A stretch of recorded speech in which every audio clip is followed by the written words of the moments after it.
बिहार की धरती पर जो हो रहा है वो पूरे देश को एक चेतावनी के तौर पर लेना चाहिए। बिहार में आए दिन ऐसी घटनाएं सुनने को मिल रही हैं।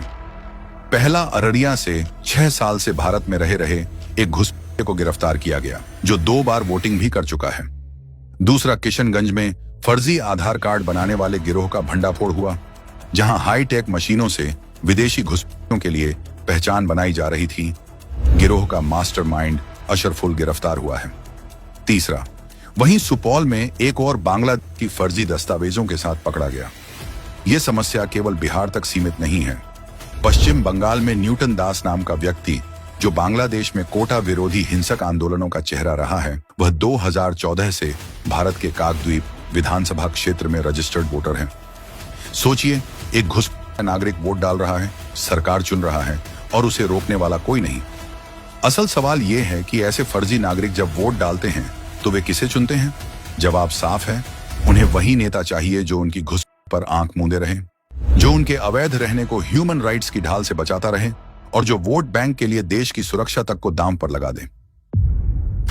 ऐसे में कांग्रेस और लेफ्ट पार्टियां सबसे पहले इन घुसपैठियों की रहनुमा बनकर सामने आती हैं। जब सरकार वोटर लिस्ट से फर्जी नाम हटाने की बात करती है तो यही लोग लोकतंत्र खतरे में है का राग अलापने लगते हैं।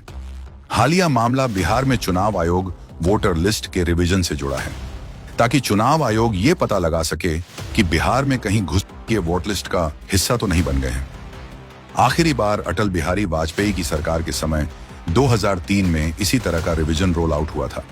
उसके बाद अभी क्यों? हर बार ये सारे भाजपा सरकार को ही सारे जरूरी काम करने पड़ते हैं। कहीं इसलिए तो नहीं क्योंकि कांग्रेस तो घुसपैठियों की समस्या के निपटारे के बजाय उसे वोट बैंक का हिस्सा बनाने लगती है। बिहार वोटर कार्ड रिवीजन के लिए चुनाव आयोग ने कहा है कि जिनका जन्म 1 जुलाई 1987 के पहले हुआ है, उन्हें जन्म तिथि और जन्म स्थान का प्रमाण पत्र देना है। वहीं 1 जुलाई 1987 से 2 दिसंबर 2004 के बीच जिनकी जन्म तिथि है, उन्हें स्वयं व अपने माता पिता की जन्म तिथि व जन्म स्थान का दस्तावेज दिखाना होगा। वहीं 2 दिसंबर 2004 के बाद जन्म लेने वालों को अपना और अपने माता पिता दोनों का दस्तावेज दिखाना होगा। यह सारा काम भारतीय संविधान के आर्टिकल 326 के अंतर्गत किया जा रहा है, जिसमें साफ कहा गया है कि केवल भारतीय नागरिक ही वोट दे सकते हैं। फिर विरोध क्यों हो रहा है? इसका जवाब भी सीधा है, क्योंकि अगर घुसपैठिए वोट नहीं देंगे तो उन नेताओं की राजनीति खत्म हो जाएगी जो इन्हीं अवैध वोटों के सहारे सत्ता में बने रहते हैं।